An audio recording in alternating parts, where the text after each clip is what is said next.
Bienvenidos a Mundo Sibarita, con ustedes Maruja Dañino, Luciano Presato, acá en Trasnoche Cultural que está de aniversario.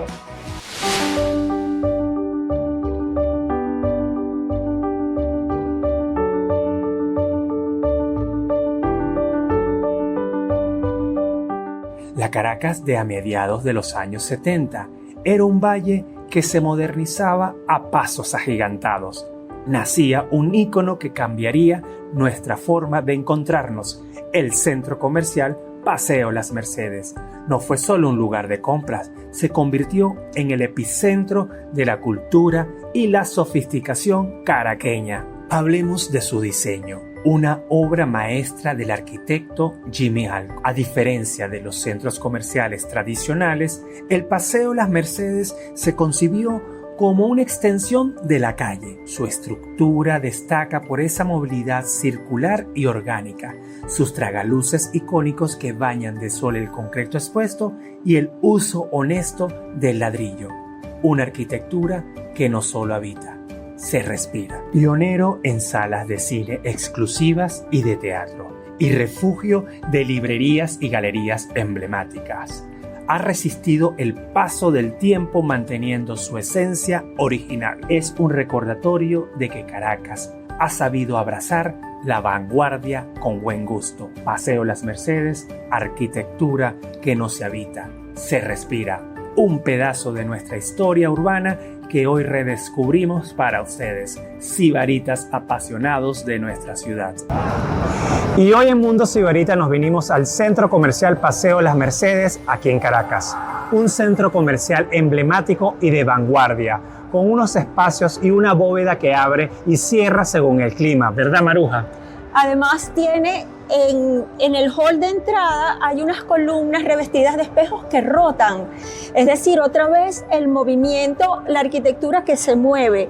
Y además de eso, bueno, miles de otros detalles de los que vamos a hablar después, pero además tiene unas baldosas rojo carmesí, terracota, que son muy de esa época de finales de los 60 y principios de los 70. Frank Alcock es arquitecto sobrino de Jimmy Alcock, que fue el arquitecto que diseñó este centro comercial. Jimmy Alcock con un premio nacional de arquitectura y muchos premios más por sus obras arquitectónicas y por su contribución a la ciudad de Caracas. Estamos hablando con Frank Alcock no solo porque es sobrino de Jimmy Alcock, sino porque él en este momento es vicepresidente de una organización que se dedica a la promoción, recuperación del patrimonio moderno. Por eso, esa es la razón básica por la que él está con nosotros, pero además es nieto de el que fue dueño de la hacienda Las Mercedes, que es donde estamos en este momento conversando, es decir, justo encima de este suelo estamos sobre lo que fue la hacienda Las Mercedes, ¿correcto? Es correcto. Bueno, muchas gracias por invitarme, es un placer. Una sola corrección a eso, Gustavo San Román, quien fue mi abuelo, no fue el dueño, era la familia Erazo, los dueños de la hacienda, aparte de otras haciendas en Caracas. Mi abuelo fue el promotor tanto de Las Mercedes como todas esas urbanizaciones en Caracas que empiezan por Santa Paula, San Luis, Santa Marta, Santa Cecilia, Las Mercedes, La Lagunita, el Cafetal, todo eso, y el Tamanaco que está aquí también en Las Mercedes. Mi mamá creció en la hacienda de Las Mercedes y vivían a unos pasos de donde estábamos aquí en la casa de la hacienda, donde actualmente está el edificio de la hacienda, y ahí creció mi mamá. Fran, este centro comercial, que es una enorme contribución justamente a la zona de Las Mercedes, ¿qué características tiene? ¿Por qué este edificio es tan importante para la historia urbana de Caracas? Bueno, Caracas estaba en ese momento en un boom petrolero muy importante. Estaban saliendo una cantidad de proyectos y de mucha influencia extranjera. Y el Paseo Las Mercedes es un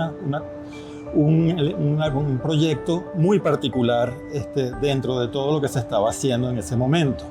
Yo siento que el Paseo Las Mercedes se adelantó a su tiempo, en el sentido que esto tiene ya 55 años de haberse construido Y en ese momento se estaba hablando como de la cúpula rodante que trae el clima y cantidad de cosas que estamos ahora hablando que no se hablaban en aquel momento, de la luz natural, de la ventilación natural, de estacionarse muy cercano a donde uno iba a la tienda o a donde lo que exacto, uno iba a ir. o al cine. Sí, tenía unos conceptos muy importantes en ese sentido, se adelantó a sus tiempos. Además, fue un centro comercial muy particular en el sentido que eran 3 parcelas independientes con 3 propietarios separados, independientes que no tenían ninguna relación entre ellos. Y ellos se unieron y contrataron a un solo arquitecto, Jimmy Alcock, mi tío y mi socio, quien les diseñó un solo proyecto para los 3. Son 3 proyectos independientes, uno del lado, digamos, norte del proyecto, donde está lo que es el hotel y las columnas de espejo que tú mencionabas. Después está otro propietario, que es lo que está debajo de la cúpula, y el tercer propietario es lo que está del otro lado, hacia la cuadra y los terrenos de allá. Y es muy interesante porque funcionan independientemente, podrían ellos poner una pared y dividir y funcionar independientes cada uno, y al mismo tiempo decidieron unirse y hacer un mejor proyecto para la ciudad y para el usuario. Esta área que es hoy Trasnocho Cultural, aquí funcionan cines, y entiendo que en Paseo Las Mercedes funcionaron estos cines mucho antes. ¿Esos cines nacieron con el centro comercial o se hicieron después? No, aquí siempre existió el nivel Trasnocho, aquí estaban los cines, pero era una sensación muy distinta. Uno venía al cine nada más, no tenía ese sentido cultural después más amplio social que tiene el trasnocho. En un momento dado, la propietaria de todo esto dijo que ella quería hacer una cosa mucho más de participación del público, donde estuviera el arte, donde estuviera el teatro, donde hubiera cine, donde todas se confluyeran en este espacio. A ver, los estadounidenses dicen que el lugar comercial que tú construyes es del tamaño de tu estacionamiento, y este centro comercial tiene 1.300 puestos de estacionamiento. No recuerdo bien el número, pero lo importante de estos puestos de estacionamiento es que están a nivel de cada piso comercial. Eso le da una comodidad al usuario que no es normal en todos los centros comerciales que tenemos en Venezuela. Aquí cerca también tenemos lo que era el viejo Cava de Las Mercedes, donde sí tiene, que fue el primer centro comercial de Caracas, claro, también en Las Mercedes, y también promovido por mi abuelo en aquel momento. Y ahí estás a nivel también, y muy cómodo estacionarse. Entonces, siguiendo con esa misma ideología se hizo esa misma mentalidad para... ¿Qué detalles te gustaría a ti o qué detalles nos propones tú que nosotros deberíamos mirar cuando venimos a este centro comercial, que ya para nosotros es como tan cotidiano que se nos olvida poner el ojo en ciertas cosas? Bueno, fíjate, más que detalles, yo siento que es una secuenciación de espacios, de una cantidad de espacios diferentes que hay y que le dan un recorrido al usuario que contrasta. Pasamos por el hall ese de altura que tiene las columnas girando. También está el gran espacio del centro con que está el aire libre. Y después está la cuadra, que es otra sensación totalmente distinta. Arriba de la cuadra estaba el automercado antes, y entonces eran otras necesidades, pues, ¿no? Entonces, yo creo que más que los detalles particulares, hay que ver es el concepto general y su relación entre uno y ellos, la sensación que está el usuario sintiendo y participando siempre de todo el espacio, porque uno recorre cada uno de los pasillos y está viendo el espacio de lo que hay del otro lado. Aquí originalmente habían dos torres. Una torre que era para el hotel, que originalmente fue de una cadena americana, no sé si se puede decir el nombre, pero... Sí, el Holiday Inn. El Holiday Inn. No hay problema. Y que eso después pasó a manos independientes.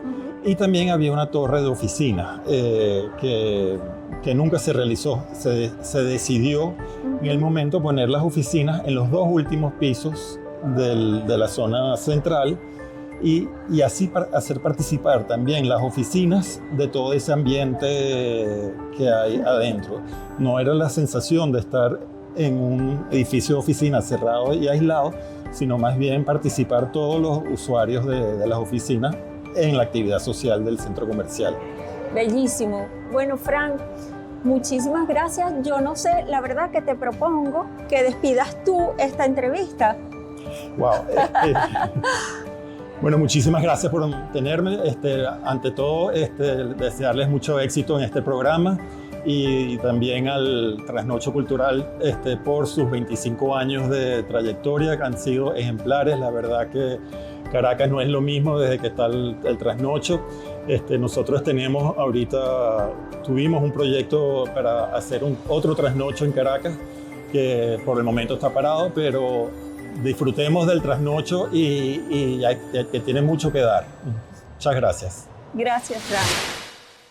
Hay espacios que nos enseñan a ver la ciudad con otros ojos. Durante años, el Trasnocho Cultural ha sido un refugio para el pensamiento urbano. Junto a la Sala TAC, la Fundación Centro de la Ciudad y Docomomo Venezuela, hemos visto crecer una comunidad que profesa el valor transformador de nuestra cultura arquitectónica y el patrimonio urbano. Junto a estas fundaciones, Trasnocho Cultural ha convertido cada rincón, desde la Sala TAC hasta más allá, en un punto de encuentro para la arquitectura, el paisajismo, el urbanismo y el arte urbano, cobijados en un clima de encuentro y reflexión, porque más que organizar actividades, juntos han construido comunidad. Más que producir eventos, se ha sembrado conciencia, y esa siembra que comenzó hace años en los espacios del Trasnocho sigue creciendo con la certeza de que la arquitectura es el terreno más fértil para imaginar y construir el país que soñamos.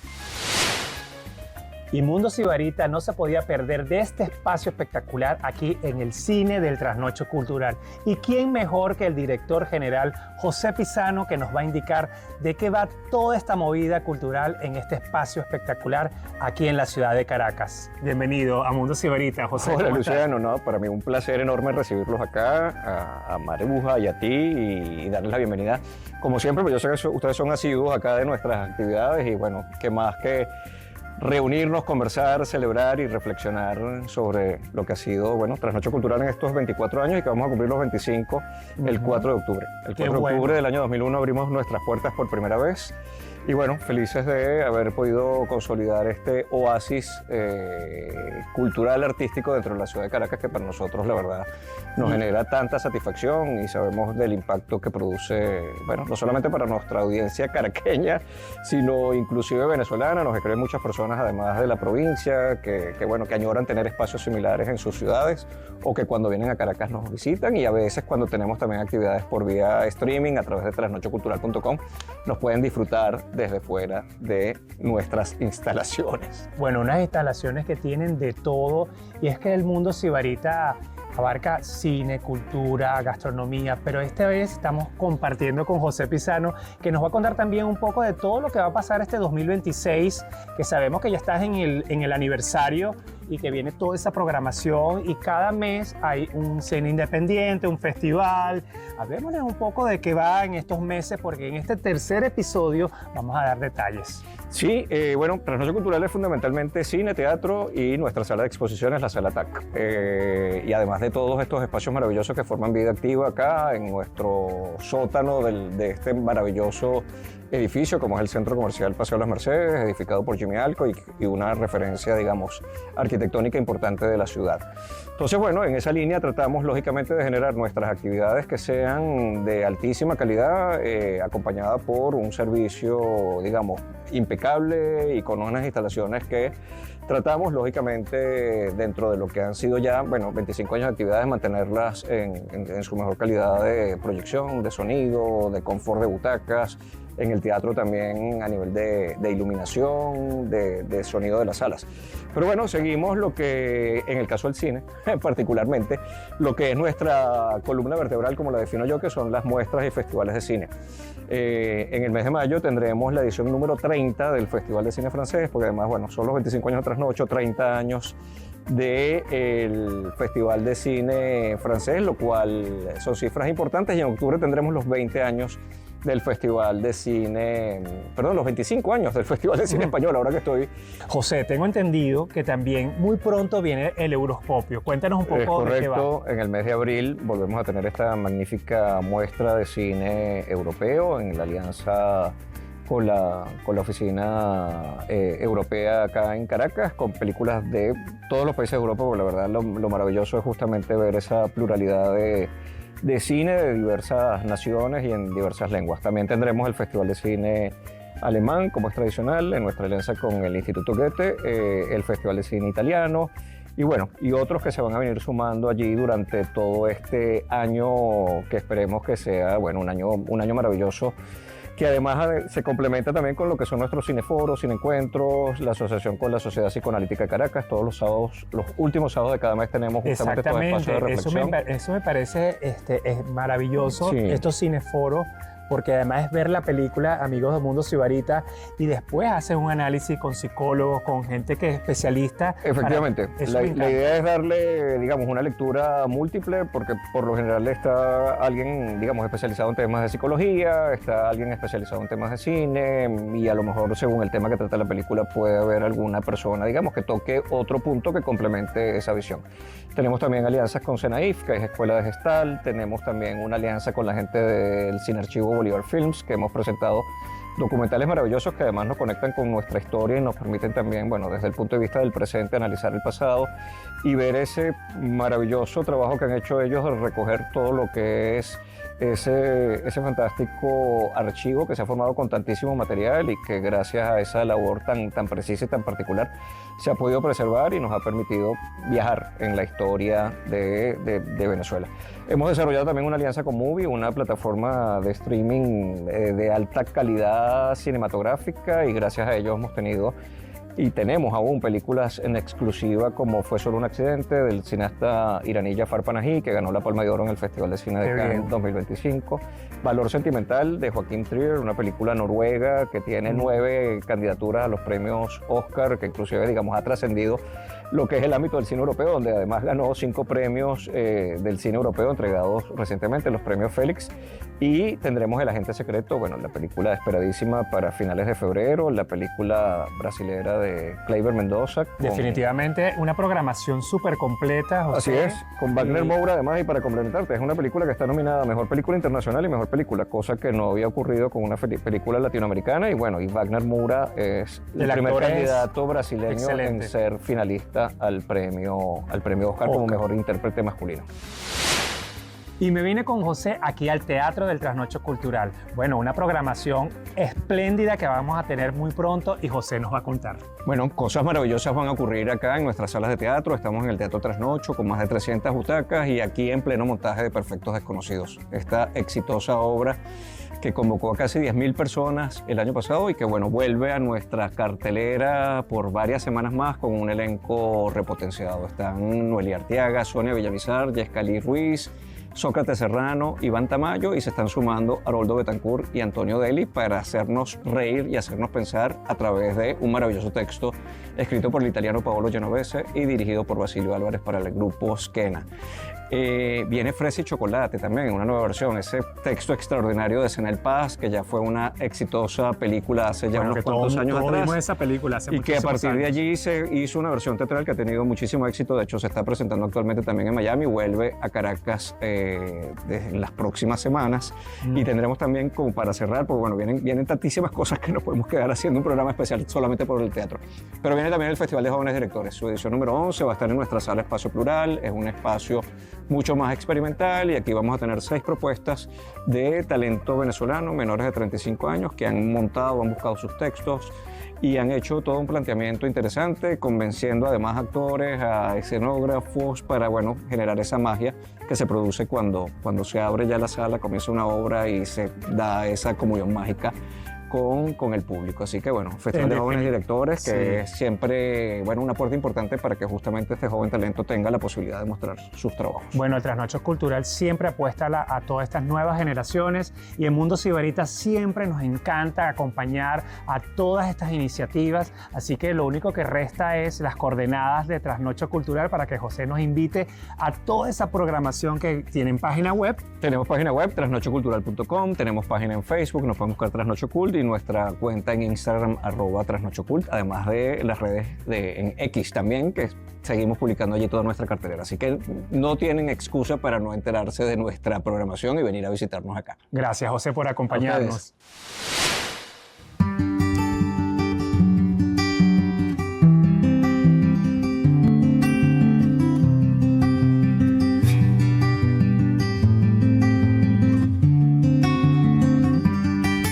Estamos en casa de Solveig Hogestein para conversar acerca de la creación del Centro Cultural Trasnocho, que como ya sabemos está de 25 aniversario este año. Buenos días, Solveig, ¿cómo estás? Bueno, encantada de echar ese cuento que comienza en el año 1999, cuando me contactan 2 señoras que yo no conocía pidiéndome un informe sobre salas de arte y ensayo en Caracas. Cuando finalmente yo les presento un buen informe con cifras, por supuesto conocía a todos los que tenían salas de arte y ensayo, que eran bastantes, eran 8 en total, entre otros a José Pisano, que estaba al frente de la previsora. Y lo interesante es que cuando por fin, porque eso era un misterio, me llevaron al lugar donde se iba a hacer esa remodelación de unos cines, era el Centro Comercial Paseo, que a mí me gustaba especialmente porque en mi segunda película, Maroa, yo filmé una escena allí. Entonces, cuando me llevan a ese sótano, digo, uy, un sótano, es difícil un sótano, pero cuando veo que detrás de las paredes hay unos espacios enormes, digo, pero donde tenemos 2 salas de arte y ensayo deberíamos tener un café y deberíamos tener una librería y deberíamos tener un espacio para el arte, las artes plásticas. Y entonces me dice la doctora Elena Quiroga, con quien estaba Belén Bellutini, que ambas eran propietarias de la mitad de ese centro comercial. Me dice, pero yo quiero un teatro. Yo digo, ¿teatro? La premisa era que fuera un centro cultural autosustentable. Ese era el gran reto, de que pudiera mantenerse solamente con los ingresos del público. Solveig, perdón. Ahora que hablas de eso, a ver, yo tengo entendido que ese es realmente el primer proyecto de inversión privada, el primer proyecto cultural que ha habido en Venezuela. ¿Eso es cierto? Como Yo creo que inversión, sí. como negocio. Han habido antes inversiones en la cultura, en el sector privado, por supuesto. El mecenazgo siempre existió. Pero ese proyecto grande de 5.000 metros cuadrados en una zona segura de la ciudad, con un estacionamiento en su misma planta, para mí fueron las señales por el entorno de buenos ingresos del público adyacente de toda esa zona de la ciudad. Esos fueron los pilares importantes, además, por supuesto, de la parte cultural, de la programación y de formar un equipo de personas capacitadas. ¿Qué hicieron estas dos damas? Ellas hicieron una inversión inicial de todos los espacios públicos más la sala de cine Paseo, que la manejaba Cines Unidos, que se convirtió en dos salas más pequeñas, y el cine Trasnocho, que lo manejaba el circuito Radonsky, que pertenecía a Cine, lo que hoy en día es Cine, o eran socios, mejor dicho, se transformó en el Teatro Trasnocho. Para eso hubo que cavar debajo del nivel freático para poder tener camerinos, para poder tener un depósito, oficinas, etc. Entonces, cada persona que abría allí un proyecto, por ejemplo, el Soma Café, que lo llevó desde un inicio María Fernanda Villacobe, que después además abrió Cacao, algo que me enorgullece muchísimo porque ella es una profesional fuera de serie, y el señor Jorge Suki abrió la discotienda Esperanto, que parecía un supermercado del disco, era enorme.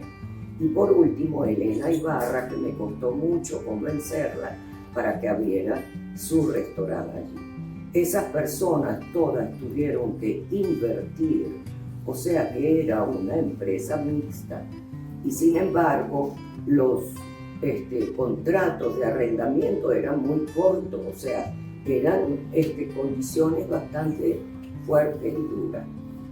Era necesario tener muchísima confianza en ese proyecto para entrar en él. ¿Qué sucede? Que abrimos el Trasnocho con dos salas de cine, el Teatro Trasnocho, el restaurante Elena Ibarra, el Soma Café de María Fernanda Villacobe y la tienda de disco Esperanto. ¿Cómo me guié yo? Yo no conocía a ninguna de esas personas personalmente, porque cuando tú concibes un proyecto hay una tentación muy grande de invitar amigos, conocidos. No, yo dije no, yo tengo que buscar lo mejor que encuentro en la ciudad. Me informé y di vueltas en tiendas de disco. En restaurantes siempre le puse el ojo a Elena por su innovación, sobre todo en comida venezolana, porque así como nuestra meta era traer el cine del mundo a esas dos salas, la meta en gastronomía era lo nuestro, pero refinado, lo nuestro en su esencia de una chef que conociera. Y en el caso de la música, la discotienda Esperanto, que estaba cerca de Plaza Las Américas, era una tienda donde podía comprar música clásica, jazz, música folclórica, pop, y si no lo tenían, a la semana el disco estaba allí. Todavía era la época del CD. Claro. ¿Cuál ha sido el momento de mayor esplendor que ha tenido el Centro Cultural o Trasnocho Centro Cultural? Yo diría entre los años 2008 y 2013, donde todavía la crisis económica de Venezuela no había golpeado tanto a la clase media, porque el Trasnocho es un sitio al que le gusta ir gente que tiene un buen nivel de educación. Fíjate que las instalaciones son muy minimalistas y eso se hizo por razones prácticas, por todo lo que es el mantenimiento, pero también porque responde a un gusto en el cual no se quiere lo barroco, ni lo kitsch, lo cursi, sino un ambiente sobrio donde la gente es la que le da vida. Y por eso es muy interesante observar que los espacios abiertos son los que mejor funcionan. La gente quiere ver quién está allí y quiere ser vista. Eso significa que se constituyó en un espacio de encuentro para la ciudad. Y no solo de encuentro, sino de atracción para los creadores. Porque después abrimos la librería El Buscón, que tiene muchísimos eventos literarios. Primero era Fundación Chapá, que tenía una exposición y venta de cuadros. Después en el año 2003 logro un acuerdo con el Museo de Arte Contemporáneo Sofía Inver. Quien estaba amando en ese momento era la señora Rita Salvestrini, y abrimos uno de los lugares que tenían ellos siempre previstos. Tenían uno en el Marqués, otro en Tadafe, y así se abre una tercera sucursal, digamos, del museo en el Trasnocho Cultural.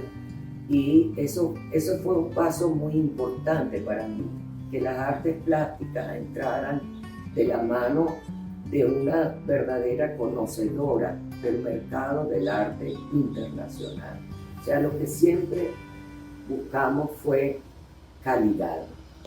Y triunfamos, y esa era la apuesta. Se puede tener un lugar que tenga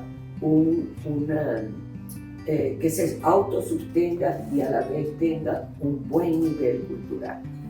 ¿Cómo, siendo cineasta, terminaste haciendo gerencia cultural? Y en segundo lugar, ¿en qué momento y por qué razón te desligaste de Trasnocho Cultural? Cuando haces cine de ficción, tú tienes que reproducir en la realidad todo lo que va a registrar la cámara. Es decir, tú tienes que saber de todo, de escenografía, de costos, de construcciones, de colores, de dirección de arte, de you name it. Entonces, eso te prepara muy bien para organizar, para planificar. Y yo viví 9 años en Alemania, y los alemanes son muy racionales, saben planificar extremadamente bien, y esa fue una de las grandes enseñanzas que traje. Además, yo tenía el precedente de Fundavisual Latina, que le dirigí a Margot Benacerraf durante 6 años. Entonces ya yo venía con una experiencia en la organización de festivales, de concursos, de todo tipo de eventos. Y por supuesto, aprendí muchísimo en el Trasnocho, sobre todo de la parte del negocio, de la inversión, con estas 2 damas que querían hacerle un regalo a la ciudad. Con el COVID, ¿verdad? La pandemia, nos obligan a cerrar el Trasnocho, y es una época de mucha angustia porque hay un personal muy especializado, formado, que no se puede perder, y tengo la enorme suerte que el Instituto Goethe hace el puente hacia el Ministerio de Relaciones Exteriores de Alemania, que tiene un concurso que me permite a mí seguirle pagando a los 25 empleados más importantes del Trasnocho durante esa época del COVID, en la que en este mismo apartamento, con ayuda de un técnico, de José Pisano, por el lado del cine y de los teatreros, montamos una programación en la red para mantener nuestro público. Esa etapa me da tiempo de dialogar conmigo misma, de estar más tranquila, porque el Trasnocho es sábado, domingo, todas las noches y todo el día. Entonces, vi que ya llevaba 20 años activa, con los 2 años anteriores, cuando se planifica y construye el Trasnocho y se concibe como centro cultural. Y me di cuenta que mi verdadera pasión y vocación es hacer cine. Entonces, mi primera responsabilidad era, yo quería que ese lugar siguiera existiendo con ese mismo nivel, y mi gran colaborador desde el inicio, José Pisano, yo sabía que era la persona no solo indicada, predestinada, porque él es un gran gerente cultural, una persona culta, sumamente equilibrada, que sabe llevar equipos, porque de eso se trata. Llevar equipos de personas, reconocer talentos y permitirles florecer. La gran pregunta era, ¿quién puede dirigir el Trasnocho? Y sin duda alguna mi escogencia fue muy certera.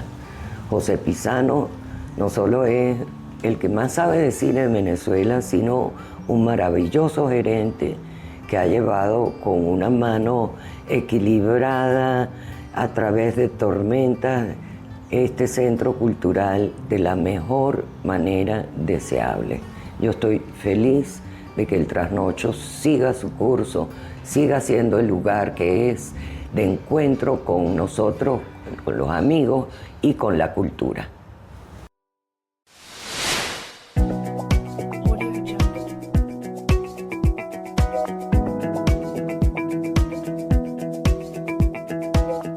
Y nos vinimos a la Sala TAT aquí en el Trasnocho Cultural, un lugar llamado Trasnocho Arte Contacto, inaugurado en el 2003 con una exposición muy especial de Ángel Hurtado. Si algo nos encanta en Mundo Sibarita de la Sala TAC es que cada exposición es una experiencia. Y es una experiencia, ¿por qué? Porque tienen una curaduría innovadora y también una museografía innovadora. Es decir, que los montajes tienen montajes interactivos, es decir, son unos lugares que invitan a intercambiar con las obras de arte, a interactuar con las obras de arte. Y otra cosa que es muy interesante para nosotros y para este episodio de hoy especialmente es que Frank Alcock, que es el vicepresidente de la organización Docomombo de Protección del Patrimonio Moderno, es colaborador de esta sala.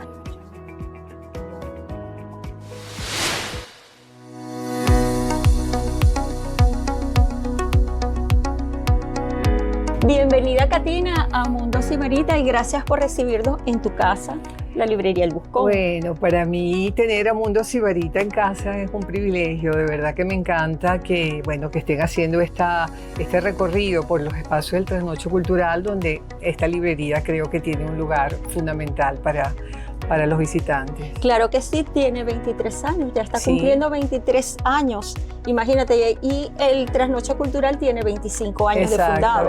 Entonces, claro, y ha sido como una columna vertebral, digamos, muy importante, un pilar fundamental del Trasnocho Cultural. Tiene un concepto muy sui generis y la verdad es que nos encantaría que nos hablaras un poco de cómo se concibió esta librería. Sí. Mira, Maruja, son 23 larguísimos años, que siempre digo que 23 años, en estos 23 años es importante reconocerlo porque, ha sido una etapa difícil, pero estamos de pie y cada vez con más energía y con más ímpetu. Nacimos un noviembre de luna llena, en el 2003 y fíjate que es curiosa esta historia porque nuestro concepto original es el de libros raros, agotados, primeras ediciones, libros de artista, libros de segunda mano en términos generales. La bibliografía venezolana fundamental y los libros para niños. ¿Qué ocurre? Que en este trayecto del tiempo todos los libros, sabemos, el mundo editorial fue cayendo en merma y el hecho de haber apostado por los libros de segunda mano es finalmente la razón por la que estamos vivos todavía, porque nos alimentamos de las bibliotecas del éxodo venezolano. Para mí es muy doloroso, pero es así. Muchas personas han dejado bajo nuestro resguardo los libros. Y ese es el origen, del concepto, ¿no? Un concepto que se ha mantenido hasta el día de hoy. Y si uno viene al Buscón, ¿qué consigue en el Buscón? Fíjate que justamente porque estamos abocados a libros raros y agotados, es un trabajo de búsqueda bibliográfica permanente. No se trata de una librería de saldo, una librería donde consigues cualquier tipo de libros usados, sino que hay una verdadera curaduría de lo que hay aquí, de lo que pretendemos mostrar a nuestro público, mucho investigador, historiadores y amantes de las letras venezolanas. Eso es nuestro verdadero fuerte. Katina, uno a menudo escucha decir que la gente ya no lee, que desde que se inventaron las redes sociales, todo el mundo lo que quiere son píldoras, cosas rápidas. ¿Qué impresión tienes tú acerca de eso? ¿Será eso verdad? Sí, yo sí creo que hay una sobrecarga, del mundo de las redes, sobre todo, ¿no? Que nos quita mucho tiempo y nos distrae, sobre todo, nos desconcentra. Pero la tendencia que yo siento, y es algo que además se ve en el mundo, es una vuelta a ciertos, ¿qué te digo? Por ejemplo, al tema de lo analógico. Es un tema que se está planteando porque hay una vuelta al tacto, una vuelta, en el caso del libro, al tacto, a una lectura directa, a un disfrute que no lo puedes tener con una pantalla, nunca lo vas a tener con una pantalla igual. Un fotolibro, un libro de álbumes para niños, es imposible disfrutarlo si no es tenerlo en tus manos. Y eso está pasando con la fotografía, el mundo analógico, se está regresando la música a los antiguos formatos. Entonces yo creo que es un tema, formato, sensibilidad, es un tema que se está abordando últimamente como discurso. Katina, y otra cosa que me resulta muy inquietante, uno está acostumbrado a esas librerías donde uno iba y había el librero y el librero te recomendaba cosas, o tú ibas con una inquietud, tú querías algo que hablara sobre algún tema determinado y el librero sabía todo lo que había y dónde estaba. Sí. Y era perfecto, era un interlocutor delicioso. Ahora, uno tiene la sensación de que con ahora estas grandes librerías, que son como una franquicia, ha tendido a desaparecer. Pero más que eso, de lo que yo quisiera que tú me hablaras es ¿quiénes son los libreros? ¿Son un rara avis? ¿Es verdad que son mitología urbana? ¿Quiénes son esos señores? ¿Qué hacen? ¿Cómo piensan? ¿Cómo viven? Sí, bueno, me encanta lo de rara avis porque yo creo que sí lo somos. Un poquito en extinción, pero concretamente el Buscón se encarga justamente de preservar esa especie. La librería es una especie de El Buscón y sobre todo las librerías que han estado bajo mi cargo, también fue la de Teresa Carreño, Monte Ávila Editores. Siempre he tratado de mantener vivo el espíritu del oficio de librero, que para mí, como tú lo has dicho perfectamente, es fundamental. Una librería sin librero es una tienda de libros, pero no es una librería. Entonces, aquí nos encargamos de digamos, auspiciar y promover siempre ese espíritu. Los libreros, yo te diría que son, por un lado, medium, porque conectan los espíritus del pasado y del presente. Un librero también puede ser adivino, porque generalmente llegan con unas consultas muy complejas y tratamos ¿sabes? No recuerdo el nombre, era roja la portada, la vi en la televisión, pero no recuerdo el autor. Entonces empezamos a indagar hasta llegamos a esa búsqueda del cliente. Y un concepto que me parece lindo y que tiene que ver con la librería de autor, que es lo que yo pienso que es el Buscón, es el tema de la curaduría. O sea, somos también curadores. ¡Qué maravilla! Y a propósito de eso, ya para que hagas un poco tu trabajo de librera conmigo, yo estoy buscando un libro de narrativa. Es decir, yo quisiera leer un buen libro de narrativa. ¿Qué me puedes recomendar? Sí. Mira, de narrativa tenemos ahorita ediciones importantes. Está, por ejemplo, El Dictador, lo tenemos aquí cerca. Este libro es de Ignacio Quintero, es la última novela de Ignacio Quintero y es una edición de AB Ediciones de la Universidad Católica que está haciendo libros realmente importantes para nosotros y es una novela que está inspirada en Simón Bolívar, pero el título va un poco con el tema del que dicta. La novela se centra en el paso de Bolívar por Mérida, por la ciudad de Mérida, en los días de la redacción de el decreto de guerra-muerte.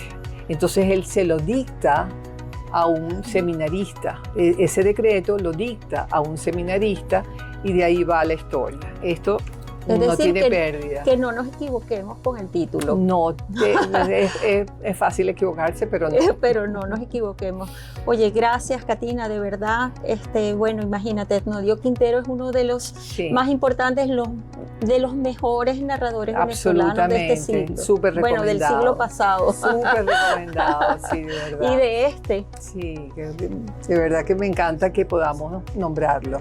Gracias, Katina, por recibirnos Maruja, en tu casa. Gracias, es tu casa. Y antes de irnos, por favor, recuérdanos las coordenadas de la librería. Claro, estamos ubicados en el Trasnocho Cultural y estamos ubicados a través por las redes. Pueden ubicarnos con @elbuscón1, también en X, pero fundamentalmente Instagram, que además nos gusta mucho interactuar por ese medio. Hoy les vamos a recomendar 2 libros. Casualmente, esos 2 libros tienen que ver con historia de la gastronomía venezolana y cultura gastronómica venezolana. La arepa. La arepa es tan cara a nuestra cultura, realmente tan adorable, que en Venezuela decimos que los niños nacen con una arepa debajo del brazo. Y eso lo que quiere decir es que ya vienen resueltos, que no pasan hambre. Eso es un dicho de nuestros abuelos. Totalmente, Maruja. Y también decimos que cuando la cosa está muy difícil en la casa, ¿qué es lo que hay? Se puso la arepa cuadrada. Este es un libro precioso. Este es un libro que es parte de una colección sobre la arepa y de una editorial que está promovida y es creación de Jimena Montilla Reaza. Es una colección o es una editorial también que promueve, valora la historia de la arepa. De hecho, se llama Historia de la Arepa. Este libro específicamente, que se llama Una arepa hecha postal, es una preciosidad. Es realmente asombroso, porque este libro es un cofre, eso que entra dentro de la categoría del Coffee Table Book. Tiene en primer lugar este libro, este pequeño libro, todo es un libro, pero tiene esta separata, y en esta separata están textos de Ocarina Castillo, de Ivanova Decán y de Susana Benco. ¿Qué hace Susana Benco, que es una curadora de arte, una especialista de arte, dentro de este libro que es de gastronomía? Algo sensacional. A ver, Maruja, de verdad sensacional. A todos nuestros amigos. El libro contiene una cantidad de postales que son obras de artistas plásticos cuya curaduría hizo justamente Susana Benco. Entonces, en este texto introductorio, en esta separata, están relatados cómo fue la selección de estos artistas que participan en este libro tan bello realmente. En definitiva, es un libro que no es un libro porque además es perfecto para esas ocasiones de dar un regalo especial. Yo creo que esta es una... No, es espléndido. Porque además el hecho de que contenga obras de arte coloca la arepa, que es el símbolo de la diáspora venezolana, en un lugar altísimo de la cultura y ayuda, es decir, la convierte en una embajadora, convierte a la arepa en una embajadora de Venezuela. Y fíjate que yo abro una página y digo que hay una arepa que se llama arepa arraigo.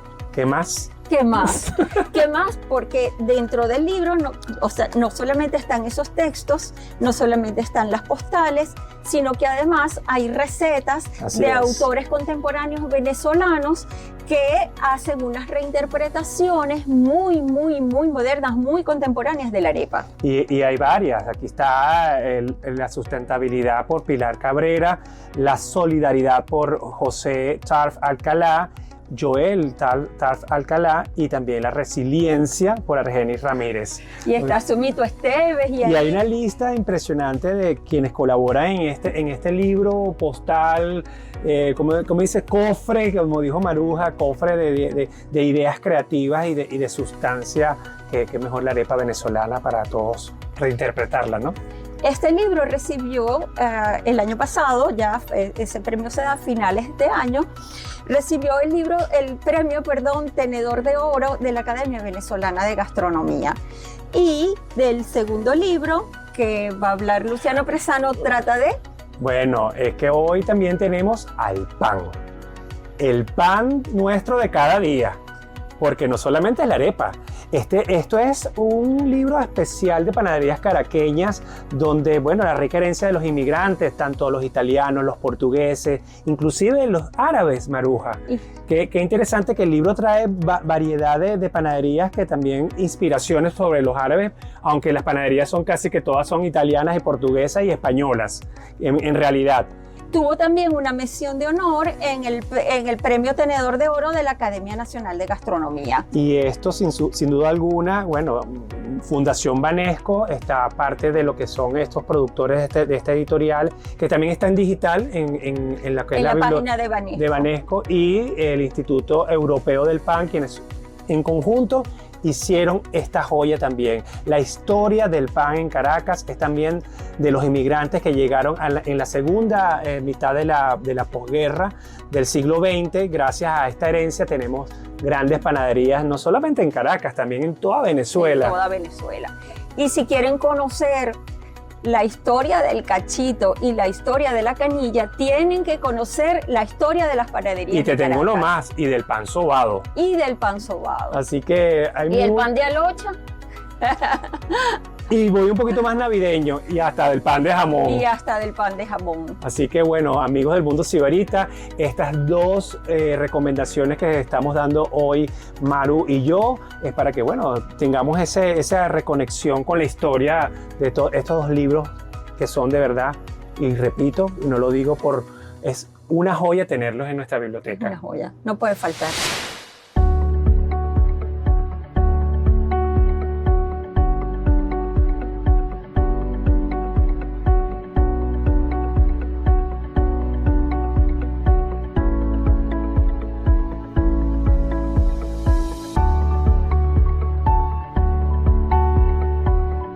Y estamos conversando con Gabriel Guevara, el director y cofundador de este espacio, de esta galería que se llama Reset. ¿Cómo estás? Bienvenido. Un placer estar aquí, muy bien, gracias.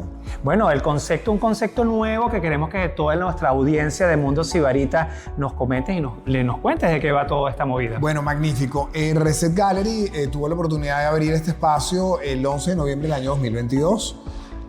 Nuestro concepto es una galería fundamentalmente de arte moderno y contemporáneo que toca proyectos de carácter curatorial en el área de exposiciones de carácter colectivo.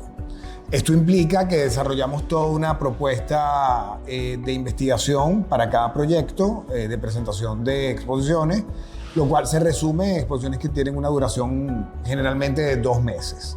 En este momento nos encontramos en una exposición, la que acabamos de presentar iniciando el año 2026, que se llama Reflex.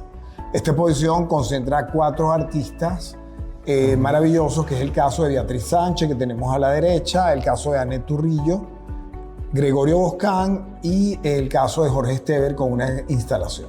Qué bien, además que tenemos todas sus obras en un tamaño impresionante, sí, ¿no? Sí. Todas estas obras tienen unas medidas que de verdad cuando uno entra aquí, lo primero que ves ves unas obras bien interesantes, sobre todo distintas, cada una tiene su personalidad. Sí. Háblanos un pequeño, vamos a decir, una reseña de cada artista. Con todo gusto. Mira, fíjate, tenemos el caso de Anet Turrillo, que es una artista francesa venezolana, que trabaja el tema del expresionismo abstracto y trabaja el tema del monócromo como proceso, ¿no? Es una obra, digamos, muy gestual, de una gestualidad que tiene todo un proyecto de investigación que parte, digamos, de lo que es el concepto de la luz y el vacío. Es un trabajo muy sensible y muy íntimo, ¿no? Luego a nuestra derecha tenemos, como te comenté antes, el trabajo de Beatriz Sánchez, que es un trabajo donde ya ella elaboró un discurso dentro de esa abstracción, trabaja el manejo del color.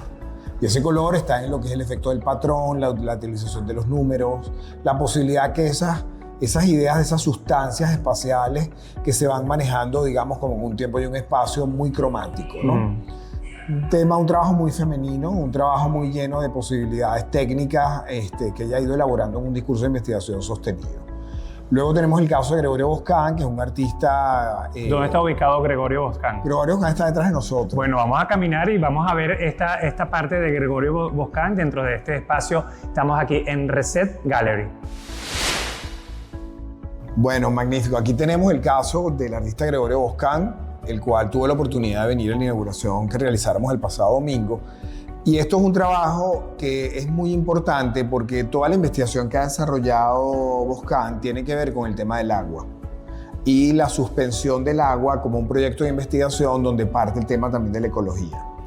Este artista, que vive en la ciudad de Maracaibo, ha realizado toda una investigación del proyecto ecológico del lago de Maracaibo y de esas afluentes, ¿verdad?, para desarrollar una propuesta que, dentro de lo que vendría siendo el expresionismo abstracto, genera un discurso de investigación y de sostenibilidad de esa idea y ese concepto como proyecto pictórico.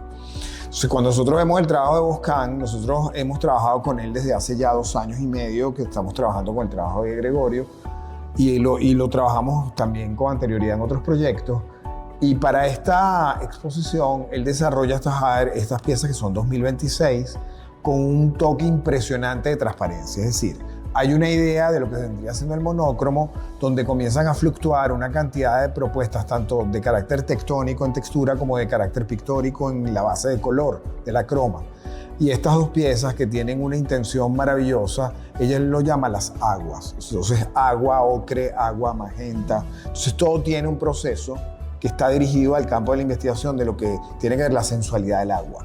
Interesante. Bueno, amigos, saben que este es un espacio que tiene unas cuantas opciones y vamos a seguir con Gabriel conociendo todo lo que es esta galería nueva aquí en Caracas, en este mundo sibarita, donde te damos ideas y lugares especiales.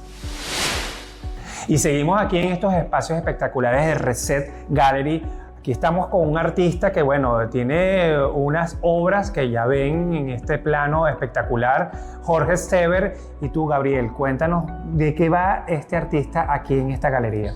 Bueno, mira, tener la obra de Stever en Reset Gallery es verdaderamente un privilegio, sobre todo porque Stever ya no está entre nosotros. Es un artista que tiene una trayectoria verdaderamente importante. Es un artista de origen alemán que se trasladó a Venezuela y hizo una gran producción en Venezuela. Y esta obra que tenemos aquí se llama Dining Suite. Es la suite de la comida, del momento de compartir, ¿no? Uno de los proyectos de Reset Gallery tiene que ver fundamentalmente con la investigación para crear proyectos de carácter museográfico y curatorial que tenga una línea cierta de apreciación sobre el concepto de la obra. En este caso, el desarrollo expositivo, la sala, la colocación de la iluminación y el discurso de la jerarquía en el recorrido es fundamental para poder entender este proyecto. Stever en este Dining Suite desarrolla una mesa, que efectivamente es una mesa que tiene la función de mesa, por eso colocamos estas piezas, digamos, de porcelana, de vajilla, para que el público, digamos, se relacione de una manera más directa con la función de esta obra, que no solamente es una escultura, sino que tiene una función, ¿no? Excelente, excelente. Entonces, la maravilla del trabajo de Stever implica que él deja en la parte de fondo un esquema como de una mesa en la cual ya ocurrió el evento de la cena. Y ese evento de la cena genera un momento, digamos, como del recuerdo, la importancia del recuerdo y de compartir. Stever se dedicó mucho a ese tema, a esa idea. Entonces, esta instalación consta de esta mesa y de las 12 piezas que tenemos alrededor, las cuales tocan puntos principales como la idea del pan, las copas, la cubiertería, el plato, etc. Todo lo desarrolla en una especie de resina que él hizo una investigación química para poder lograr este tipo de esculturas, ¿no? En fin, es un trabajo hermosísimo que estamos muy complacidos de poder presentar en esta exposición en Reflex, porque nos está dando una temperatura, digamos, del valor de una instalación dentro de una galería comercial, como lo somos nosotros, bajo un criterio museológico profesional, ¿no? Mire, y con toda esta información, de verdad, además, nosotros tenemos también, ustedes, yo digo nosotros porque ya me siento parte de aquí, de este mundo sibarita, de esta galería que de verdad está ubicada aquí en Caracas, en una zona privilegiada, pero también queremos entender que tienen un portal, una página, un espacio digital que nos estabas contando a mi compañera Maruja Dañino y a mí sobre que también tenía una exposición digital o algo así. ¿Cómo es esa dinámica? Bueno, mira, nuestro website es un website de última generación en el cual pueden visitarlo es http://resetgallery.com. Más lento, para que los de Mundo Sibarita lo puedan tomar en cuenta. Bueno, http://resetgallery.com. Allí pueden encontrar efectivamente todas las exposiciones que hemos desarrollado en estos últimos 3 años, tanto con los textos críticos como la parte que corresponde con el inventario de obras.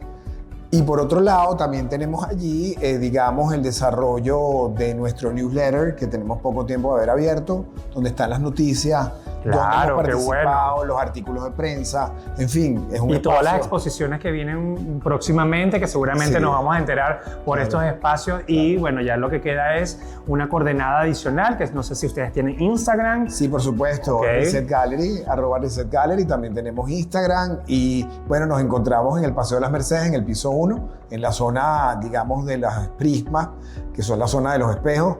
Y bueno, realmente para nosotros es un privilegio tener a la gente del Mundo Sibarita aquí esta tarde y bueno, los encantados de poderlos recibir. Muchas gracias a ti por recibirnos. No vale, un gusto. de verdad. Vale, gracias.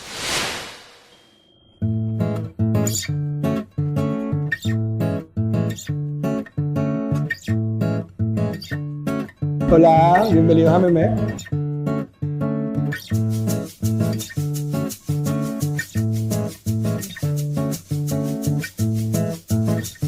Desde el centro de producción de Meme, hoy conversaremos con Eric Martín, su fundador. Bienvenido, Eric, ¿cómo estás? Muchísimas gracias. Gracias por venir, Mundo Sibarita. Bueno, hoy vamos a tener una trayectoria del mundo de la pastelería francesa, Maruja Dañino, y este servidor le vamos a contar. A nosotros en Mundo Sibarita nos encanta Memé. Nos encanta porque de verdad tiene una calidad suprema en relación a lo que uno entiende como pastelería francesa. Y nos encantaría que nos hables a propósito de eso, del concepto de Memé.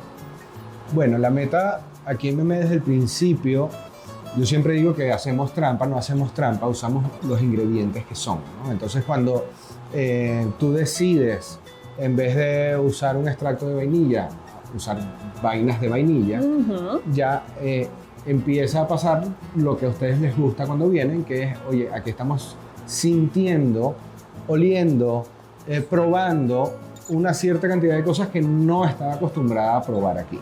Entonces, esa siempre ha sido la meta de Meme. Vamos a hacer estos productos y vamos a hacerlos como se deberían hacer, con los ingredientes que deberían hacerse, y vamos a ver qué pasa con el paladar del venezolano, a ver si le gusta, porque no necesariamente tiene que calar en ese público.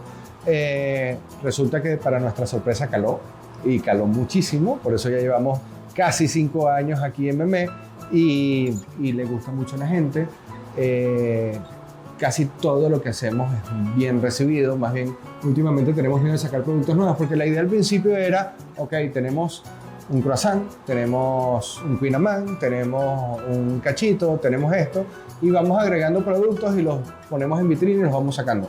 Pero como todo gusta, tienes que dejarlo, entonces se te va llenando la vitrina de productos, así como que, ya va, vamos otra vez a la teoría inicial, vamos a sacar, por ejemplo, un croissant todos los meses o tal, pero es eso, es darle a la gente eso que había perdido en cuanto a calidad, en cuanto a una gente que esté dedicada a cumplir con las recetas y los procesos originales de todos los productos que hacemos.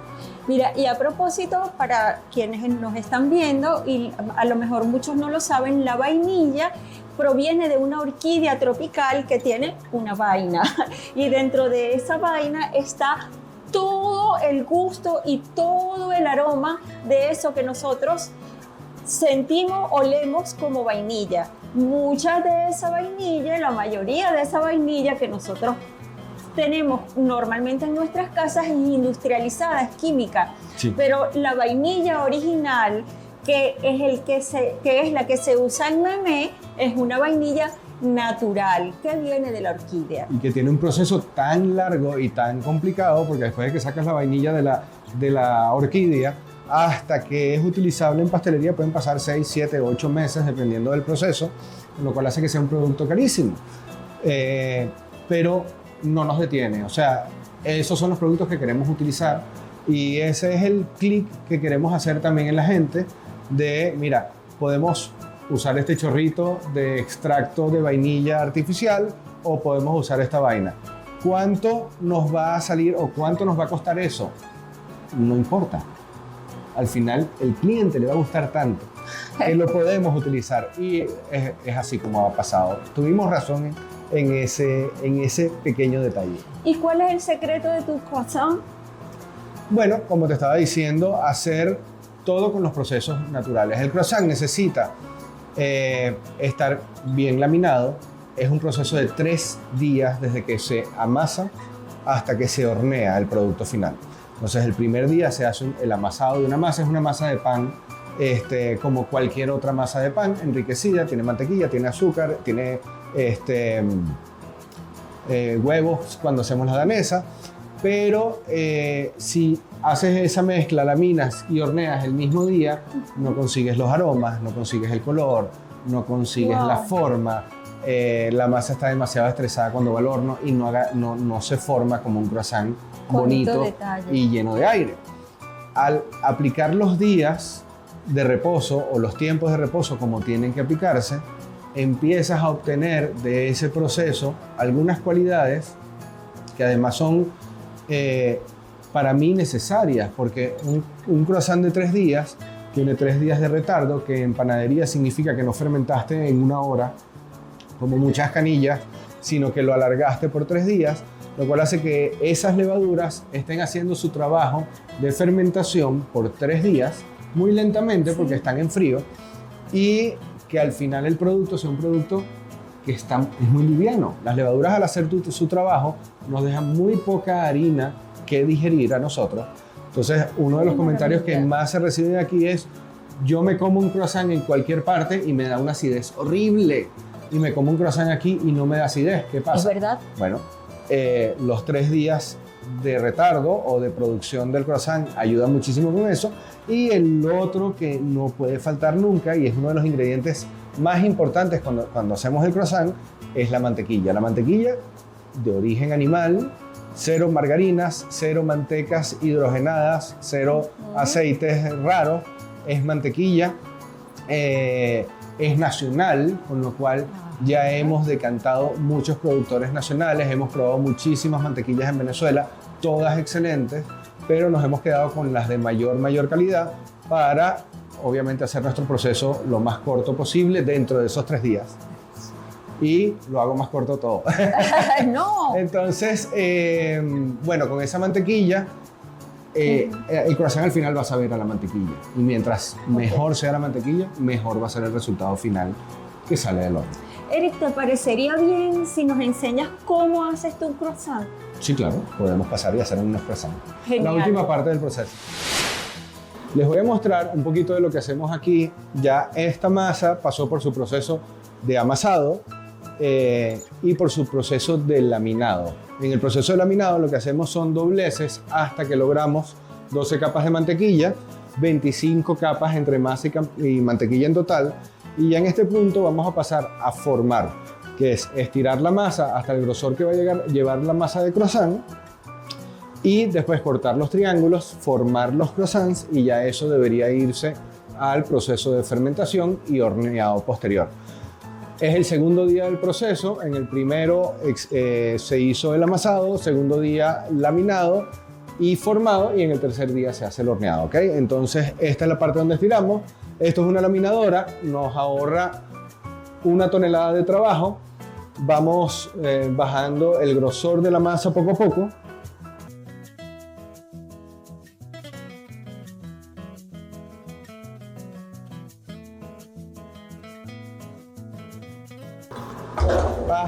Empezamos en 2 centímetros y bajamos hasta 4 milímetros. En este punto vamos a recoger nuestra masa y vamos a pasar a la mesa para que ustedes vean cómo cortamos y formamos los croissants.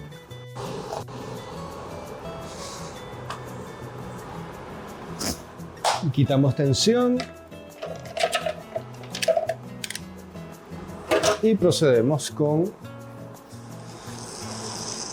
quitar los bordes. Hasta este punto, como lo que es la masa son puros dobleces, tenemos que exponer esas capas. El borde está doblado y no se ven las capas a simple vista, y con este corte lo que vamos a lograr es que esas capas queden al aire libre y que además se vean espectaculares una vez que salen del horno. Después tenemos otra herramienta por aquí que se llama bicicleta, y lo que hacemos con ella es escoger una medida, que en mi caso son 11 centímetros. ¿Okay? Y con esos 11 centímetros vamos a marcar dónde empieza y dónde termina cada croissant. Lo mismo arriba.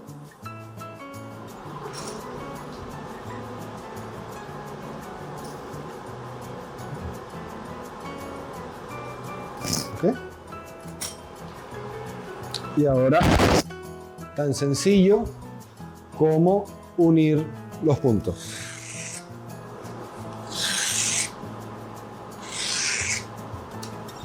Un poquito de pulso nunca está de más en esta parte del proceso.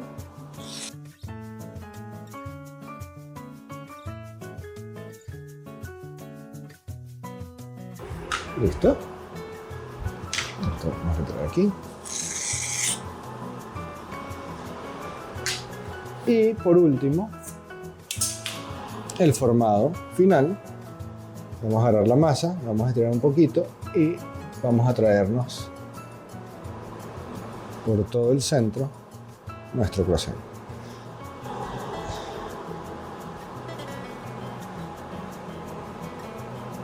Y eso es una muestra bastante rápida de cómo hacemos las producciones aquí en Memé.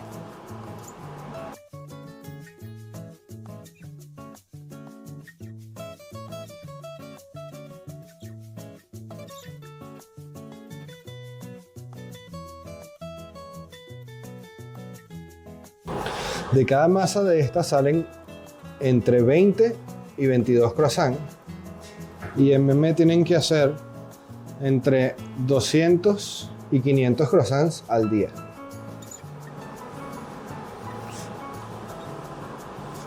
Hay un elemento artesanal importante en todo el proceso.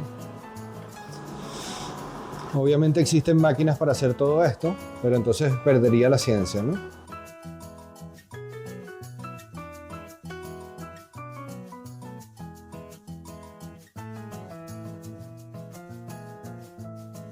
De este primer doblez depende cómo van a salir las punticas de los croissants. Si van a ser afiladas y crujientes o gruesas y no tan crujientes. Yo las prefiero más afiladitas y crujientes. Entonces los hacemos finitos ahí.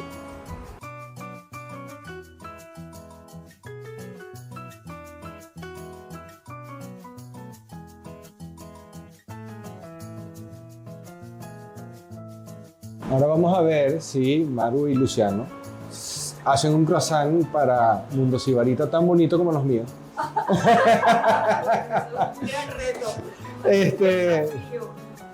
Primer doblez apretadito ahí. Ajá, estirado y un doblez apretadito. ¿Okay? Después solamente tienen que recoger por el centro. Entonces tienen que poder verlo. Que el triángulo que va quedando vaya por el centro, hasta el final. Y listo, tienen su croissancito. A eso se lo guardamos a Lucy y a Maro.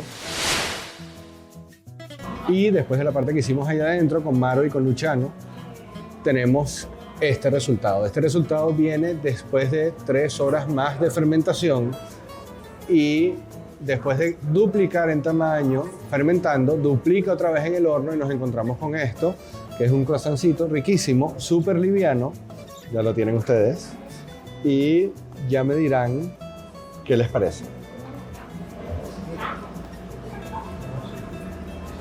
Cuando lo arrancas, él se deshilacha, él no está caliente. Yo prefiero el croissant sin calentarlo. En Europa nunca te lo van a calentar antes de servírtelo.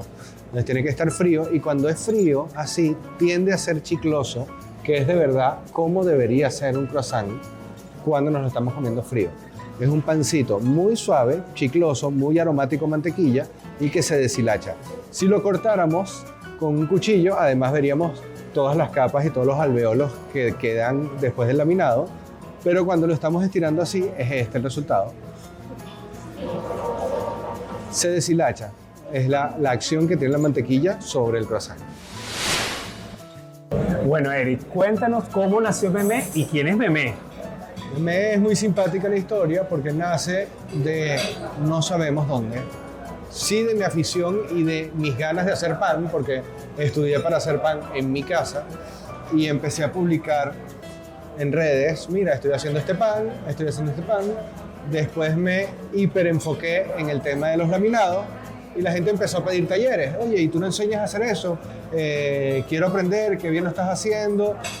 Me llamaron un par de profesores para decirme, mira, quiero complementar mi diplomado con unas clases de hojaldre de las que haces tú. Y así empezó como que una bola de nieve que empezó como talleres.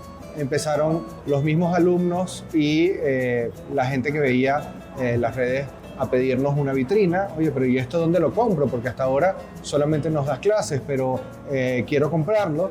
De ahí surge la idea de un local. El local, por razones de la vida, se materializan muy rápidamente entre mi esposa y yo y empezamos con tu segunda pregunta, que es, ok, ahora necesitamos un nombre. ¿Qué nombre le ponemos? Yo soy diseñador, trabajé en mercadeo. Diseñador gráfico. Industrial. Industrial, bueno, vamos a aclarar. Trabajé en mercadeo en Capuy, imagínate.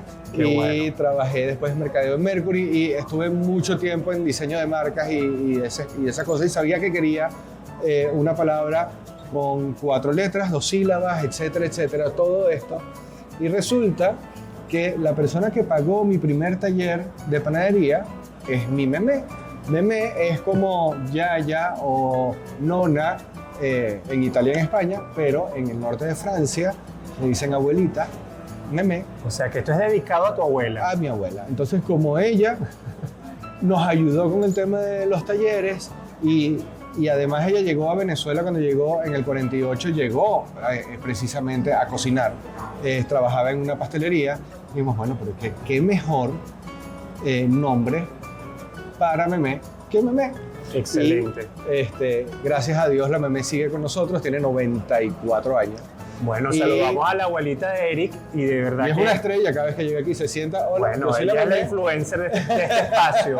Mira, Eric, de verdad nos encanta que nos acompañaras en este episodio de Mundo Sibarita. Queremos que nos des las coordenadas para que invites a todas estas personas que no conocen Memé, que lo dudo, pero siempre hay que invitar una que otra de vez en cuando. Las coordenadas, dónde están, la dirección y también el Instagram, si es Instagram lo que tiene. Mira, estamos en la sexta transversal de Los Palos Grandes, entre tercera y cuarta avenida.